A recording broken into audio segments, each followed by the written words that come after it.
Welcome. In this video, I will show you how to fix Bluetooth pairing issues on your POCO M8 Pro smartphone.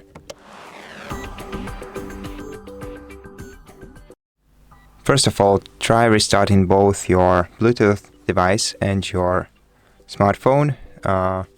In order to restart your Bluetooth device, usually you would have to hold down the power button or some kind of home button on them for about like 15 seconds.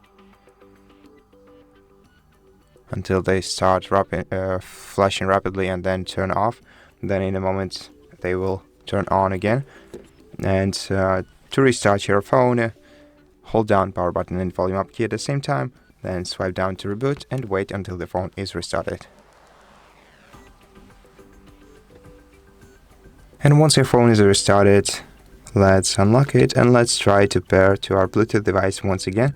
So let's open Bluetooth settings. By the way, we can open Bluetooth settings from this menu.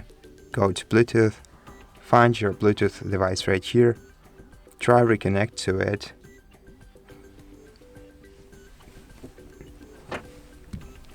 Then pair.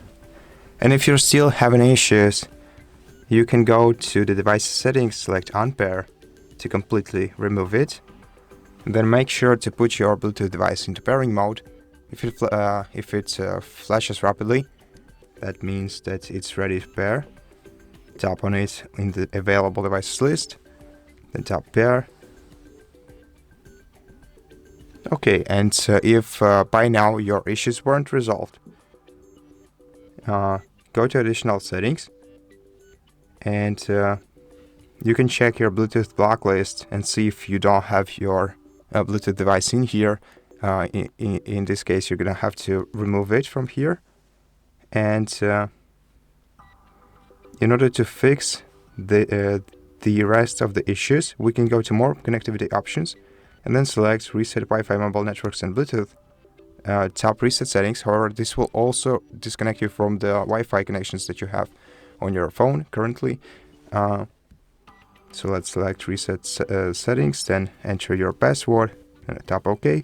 And once you see this notification on your screen, that means that your connectivity settings were reset, and then you're gonna have to go to the Bluetooth settings once again, select your device once again, and after that reconnect to it. And after that, all the connectivity issues should be resolved. However, don't forget to reconnect your Wi-Fi network too. And that's it. Thank you for watching this video. If you liked it, please consider subscribing to our channel, leave us a like and a comment below, and I'll see you in the next one.